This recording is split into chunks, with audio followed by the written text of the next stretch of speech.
Congratulations, you just gained access to the Modem Network. Hello again, I'm Jared, and welcome to just a regular news rant.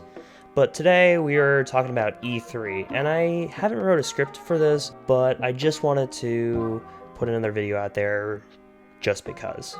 We kicked it off with EA showing some snippets of their new Star Wars game, which looked pretty cool, and hopefully will be better than their other Star Wars games. Then we got to see some Microsoft, who actually did a really great job showing us some Project Scarlet announcement, but didn't really show us the console at all. We did get to see Cyberpunk and Keanu Reeves, which was really cool, and we got to see Gears 5 and The Outer Worlds, and yeah, Xbox Game Pass is now on PC, and it's cheaper.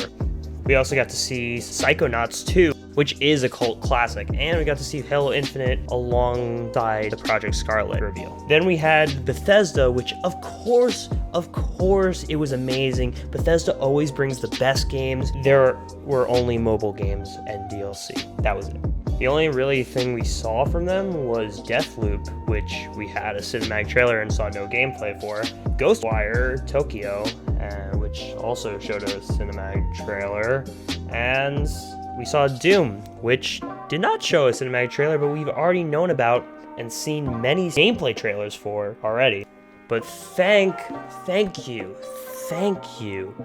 Next was Ubisoft, and of course, they bring so many new games to the table. Okay, let's be realistic. They didn't bring a lot of games to the table. They did, however, bring Watch Dogs, which looked very good from all their trailers, and you can actually be any character in the game, any NPC, which hasn't really been in any video game ever, and I'm very interested to see how it's gonna turn out. But again, of course, it was littered with DLC and mobile games, so we didn't really get a lot. Maybe the Just Dance scene where everyone comes on stage and just dances for 20 minutes or so, and then we get another game. And then we got Roller Champions, which looks pretty cool, but not really piquing my interest because it's just another sports game.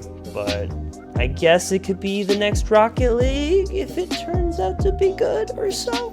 But then we get Square Enix, who actually saves the day with Final Fantasy VII Remake, and they also had remakes for Final Fantasy VIII, Final Fantasy Chronicles, The Last Remnant, Oninaki, all amazing games and all welcome.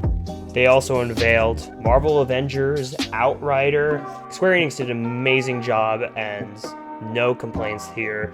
They saved E3 from my perspective until Nintendo happened. And do I even need to go into what Nintendo did to save E3? Actually save E3? Oh my god, Nintendo had the best E3 conference ever. It was amazing. There was no dull point in Nintendo's conference whatsoever. They have so many new amazing games that are coming out, and Banjo is in Smash! But the real question here is, do we even need an E3 anymore? Nintendo has Nintendo Direct, where they actually schedule it to be next to E3 so they can share all their new games alongside the major event. But Sony wasn't even at E3 because they didn't have anything to show. And Bethesda and Ubisoft didn't really have anything to show either. They were just there to be there. Now, don't get me wrong, Square Enix and Microsoft both had amazing E3 conferences, but will E3 actually continue to be at the same hype level as it is right now? Or will we just move on to more online sharing of everybody's games and just move on from that? I want to really think this is the case, but at the same time I really doubt it because they make so much money off of having people just buy tickets to showing up to events and just selling all this merchandise to all their fans. I still think they would need an E3, and the companies are still going to push an E3 every single year, but it so looks like that we just don't need E3 anymore. We can just share all of our new games to everybody through online sources, just like Nintendo does all the time with Nintendo Direct.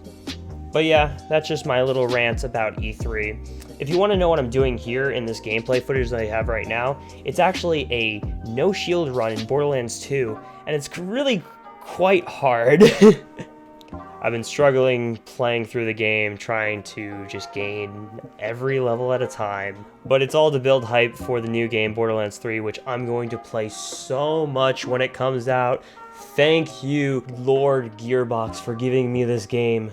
But yeah, if you haven't noticed, I'm a huge Borderlands fan, and you'll get to see me play it on my Twitch, linked in the description below. Make sure you subscribe, and if you're not already subscribed to this channel, please do that now, and also leave a like if you like this video. I'm going to be doing some more rants and other newsy type stuff, and maybe I'm going to upload a podcast soon. I don't know. I'll figure it out. I'll figure out what I'm doing with this channel eventually. Yeah, but otherwise, I'll catch y'all later.